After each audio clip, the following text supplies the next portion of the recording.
Arnab, first and foremost, you gave a brilliant introduction.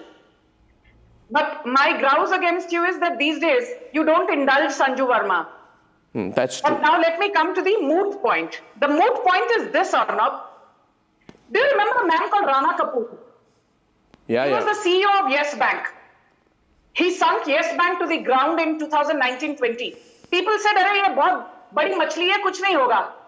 He's out on bail after spending 4 years in jail. And the reason I'm talking of Rana Kapoor is, he's on record saying Priyanka Gandhi forced me to buy a 2 crore painting so that the money received therefrom could be used to pay for Sonia Gandhi's health-related expenses in the United States of America, where she was getting treatment in those years.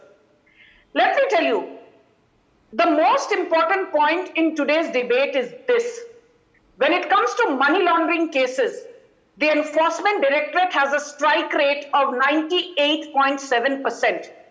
And while Rahul Gandhi and his darbaris can say that the ED is a handmaiden of the BJP, I want to, through your channel, remind the likes of Abhishek Manu Singhvi.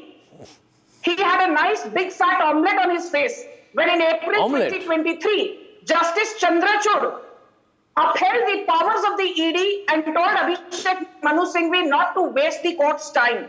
The court was hearing 241 petitions, in the Supreme Court, and the petitions were dismissed.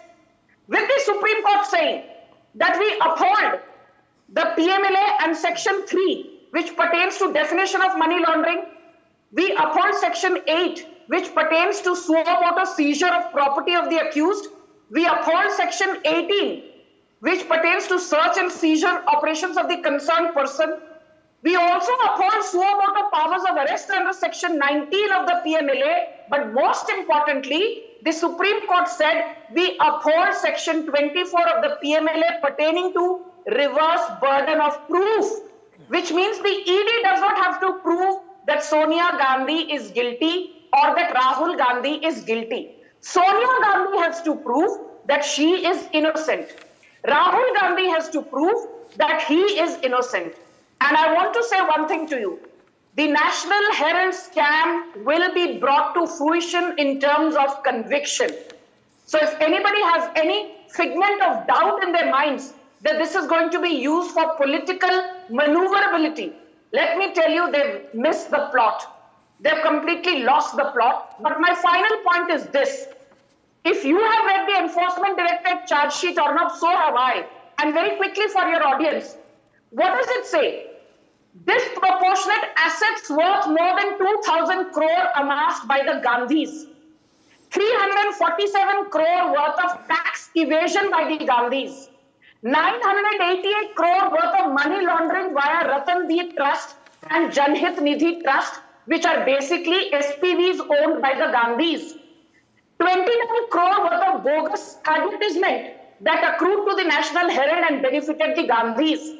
38 crore worth of bogus rent, which basically went to the pockets of the Gandhis. 18 crore worth of bogus receipts, which also benefited the Gandhis. So basically, there is no way for the Gandhis to hide. They can at best go and hide under a rock, but इनको घसीट के निकाला जाएगा और जो न्याय प्रणाली है, इनको सजा तो इस बार होगी. वो बात तो पक्की है. And my final point is only this. Yeah, I know zillion debates or not. My final point, where the Congress people keep telling me, why are you blaming the Gandhis? Because National Herald, Associated Journal, or Young Indian, these are not-for-profit companies under Section 18 of the Companies Act of 2013. Now you tell me or not. When I ask them, tell me, be it Young Indian or AJL, how many schools did you build? You call yourself a not-for-profit. 1 minute. Now, Sanju, I need to get the other side. How many charitable institutions did you set up? How many hospitals did you build? I wish to make a broader point tonight, Ratnakar Tripathi, that, over the last few days, there has been a very concerted attempt at building a sympathy wave for the Vadra Gandhi family. But I don't palpably see it or feel it, Jyotsna. I don't know why.